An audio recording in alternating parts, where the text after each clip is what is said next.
ఇప్పుడు ఒక కొత్త ట్రెండ్ వచ్చింది అనమాట. ఏమిటంటే అది పాస్టర్ గారిని ఏమనకూడదు, ప్రీచర్ని ఏమనకూడదు, వాళ్ళు అభిషిక్తులు. ఇది ఒక కొత్త వేషం అనమాట. అంటే ఇక విమర్శ చేయకుండా ఆపేయడానికి. యేసుక్రీస్తు వారు ఏమన్నారు తెలుసా? ఒకసారి పరిశీలని, శాస్త్రుల్ని, యాజకుల్ని, పెద్దల్ని చూసి మీరు నన్ను విమర్శించండి, కానీ న్యాయబద్ధంగా విమర్శించండి. నన్ను విమర్శించద్దు అనలేదు ఆయన, ఫెయిర్ క్రిటిసిజం చేయండి అన్నాడు. కానీ వీళ్ళు ఏమంటున్నారు? మేము విమర్శక అతీతులము అంటున్నారు. వాక్యం చేత పట్టబడినటువంటి మనస్సాక్షులతో, మనస్సులతో మనము విమర్శ చేయాలి. Unless your minds are captivated by the power of the word of God, by the content of the truth of the word of God, you will not be in a position to make this critical analysis of the false teachers.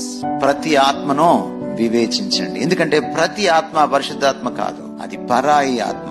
ఆ పరాయి ఆత్మ ఏదో, పరిశుద్ధాత్మ ఏదో మనం critic చేయాలి. పౌలు తిమోతిని హెచ్చరించాడు, తీతుని హెచ్చరించాడు, ఇలాంటి వాళ్ళతో జాగ్రత్తగా ఉండు. We are instructed in the Holy Spirit.